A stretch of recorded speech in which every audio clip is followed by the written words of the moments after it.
Untuk memperingati Hari Lingkungan Hidup Internasional tahun 2024, PLN Unit Induk Distribusi Sulawesi Selatan, Sulawesi Tenggara, dan Sulawesi Barat atau UIT Sulsel Rabar melakukan aksi bersih-bersih pantai di sepanjang pesisir pantai Barombong pada Rabu 5 Juni pagi.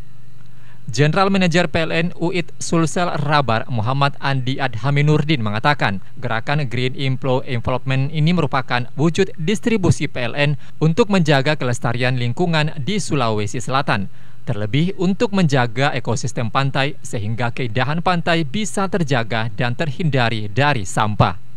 Selain melakukan bersih pantai dari sampah, PLN juga melakukan penanaman ratusan pohon produktif, di mana penanaman ini diharapkan untuk memberikan manfaat jangka panjang untuk masyarakat sekitar.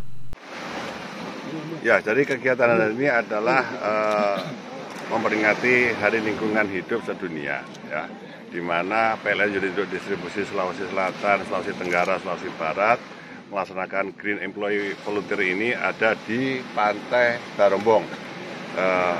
Bantuan PLN ya, satu ini adalah untuk bersih-bersih pantai sehingga pantai ini bisa lebih tertata, lebih bersih, lebih menarik kepada pengunjung. Itu yang pertama. Yang kedua, PLN juga melakukan program yaitu penanaman pohon ya, beberapa bibit pohon ya, mulai dari gaharu dan juga pohon produktif lengkeng kita juga akan tanam berikan kepada masyarakat sekitar Barombong. Berikutnya adalah kami juga memberikan bantuan tidak besar ya, yaitu peralatan-peralatan kerja untuk bersih-bersih sampah di sini. Berikutnya lagi nanti ada kami juga berikan 50 paket sembako kepada masyarakat sekitar ini yang dirasa untuk memerlukan.